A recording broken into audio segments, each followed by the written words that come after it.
Hello everyone and welcome to Study Trench. आगे बढ़ने से पहले guys, if you like my channel then please do like, share, subscribe and also comment on my channel. Alright, so हमारे देश में काफी सारे लैंग्वेजेस बोले जाते हैं, बट जो अभी की ट्रेंडिंग लैंग्वेज चल रही है वो है टुलू। टुलू एक ऐसा language, it's a South Indian language basically, और इसकी डिमांड रखी गई है कि to include this language in the official language status of the 8th schedule of Indian constitution. यानी कि इसको एक ऑफिशियल लैंग्वेज का दर्जा देने की डिमांड की गई है by the Tullu speaking citizen. Okay, तो अब देख सकते हैं आप कि जो हमारा ऑफिशियल लैंग्वेज का जो शेड्यूल है वो एक्चुअली 8th शेड्यूल है हमारा। हमारे कॉन्स्टिट्यूशन के 8th शेड्यूल में, यानी कि 8वां सूची है जिसमें इस ऑफिशियल लैंग्वेज को रखा गया है। वैसे तो 12 शेड्यूल्स हैं, you must be knowing. Okay, तो टोटल 12 में से ये जो ऑफिशियल लैंग्वेज का है वो 8वें शेड्यूल में है।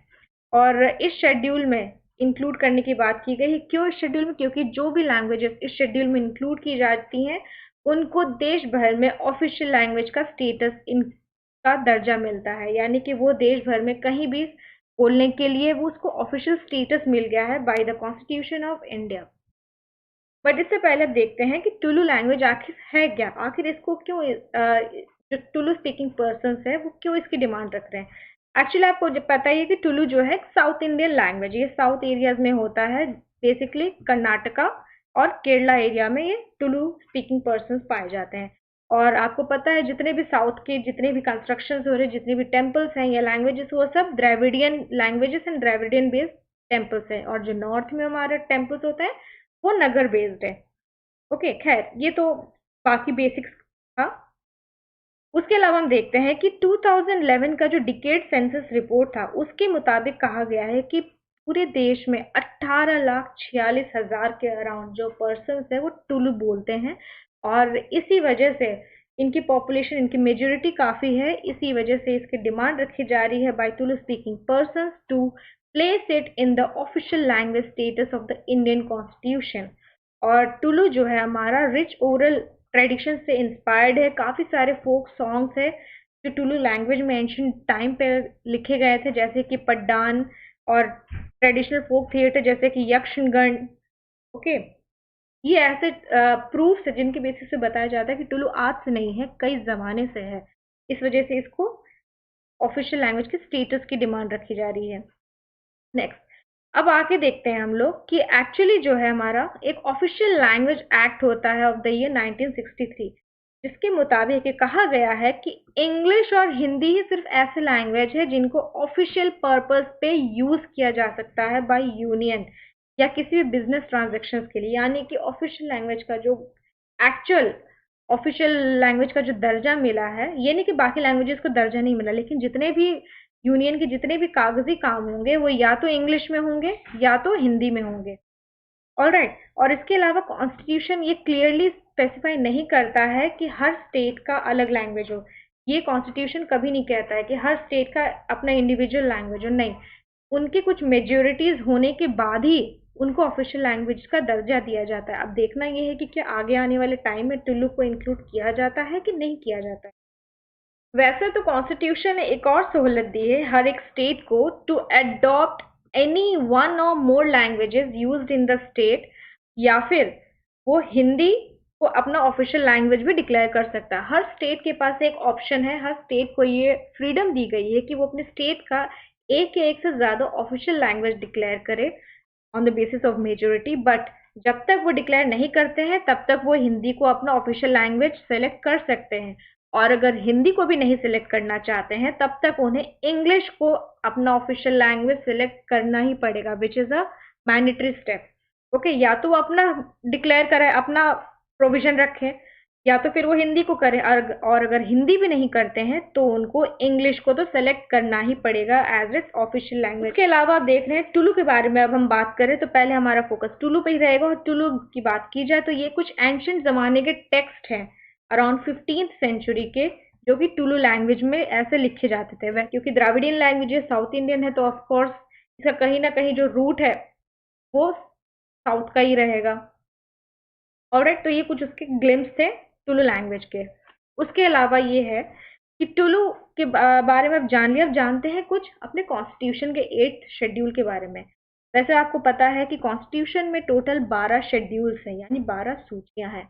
उसके साथ साथ ये जो ऑफिशियल लैंग्वेज का जो हमारा प्रोविजन है वो 8वीं शेड्यूल में है, इसको किसी भी तरह से मत भूलिएगा।